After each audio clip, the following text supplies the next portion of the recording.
की जीत है और विशेष रूप से मुकेश का जो संघर्ष रहा है आदिवासियों के लिए, उस क्षेत्र के विकास के लिए, वहाँ के किसानों के लिए, उसके लिए इसकी जीत है। नीतू सिकरवार की जीत है, जो लोकसभा चुनाव हारने के बाद पिछले 6 महीने 8 महीने से लगे रहे, निश्चित तौर से सब कार्यकर्ता लगे रहे, इसलिए मैं समझता हूँ कि इन लोगों की जीत है। हम तो उस जीत के शरीक होने वाले लोग हैं और मैं मानता हूँ कि कांग्रेस का मनोबल बढ़ा है प्रदेश के अंदर और एक नई जोश आया है और इसी जोश को बनाए रहेंगे प्रदेश के कार्यकर्ता आने वाले 2028 के हिसाब से। जिस प्रकार से विजयपुर विधानसभा में आदिवासी कांग्रेस होगी, अब कांग्रेस के यहाँ धीरे धीरे आएगा। देखिए, मैं तो ये कहता हूँ, चाहे किसान हो, चाहे युवा हो, चाहे आदिवासी हो, चाहे दलित हो, हर वर्ग परेशान है, चाहे उद्योगपति परेशान है।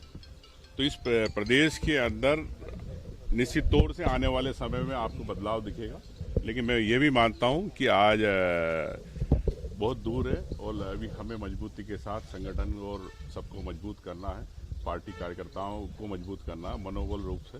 तो मैं यही चाहता हूँ कि इस जीत से निश्चित तौर से मनोबल बढ़ा और बढ़ेगा। तो वोटिंग के दिन जीतू पटवारी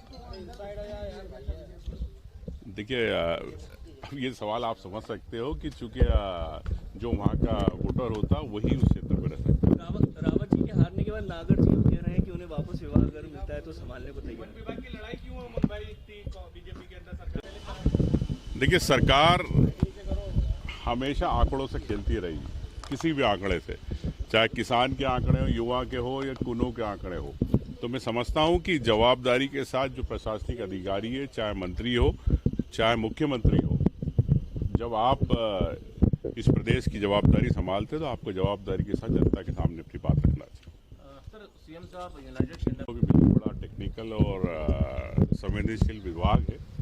कानून बहुत, नियम कायदे बहुत रहते हैं उस विभाग के अंदर कि आप सिर्फ दूसरे विभाग के मंत्री तो वगैरह इसके चला लेते हैं, लेकिन उसमें जो सुप्रीम कोर्ट है, एनजीटी है, वाइल्ड लाइफ एक्ट है, तो मैं समझता हूँ कि किसी समझदार व्यक्ति को मिले और प्रदेश के इस वन, जंगल, जमीन और वाइल्ड लाइफ को कैसे बचा सके, ये हमारी सबकी भी उसमें मेरा सोचना है कि मुख्यमंत्री जी को तय करना है।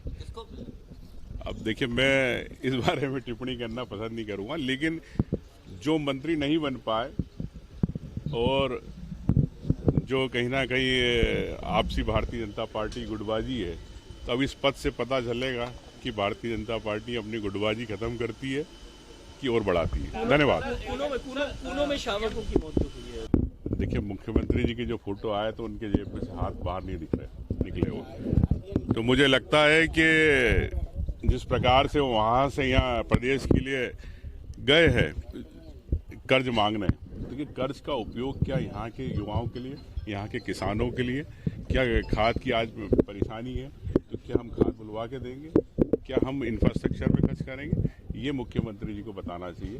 कर्ज तो ले रहे हैं, हर बार 5,000 10,000 का कर्ज ले रहे हैं, लेकिन अपनी ब्रांडिंग के लिए खर्च हो रहा, आम जनता के लिए पैसा खर्च नहीं हो रहा। औद्योगिक निवेश को लेकर 60,000 करोड़ के प्रस्ताव मिले हमको यूनाइटेड। प्रस्ताव तो पहले भी मिले, आपको 1.25 लाख 2 लाख करोड़ के प्रस्ताव मिले, इतनी सारी इन्वेस्टर मीट हो चुकी है, उसके बारे में आप बताएं। सरकार लाए श्वेत पत्र, उद्योगपति अगर इतना पैसा यहाँ पे इन्वेस्ट करना चाहते हैं तो पिछले 20 साल का बताए ब्यौरा, उसके बाद फिर बात करें 60,000। Thank you.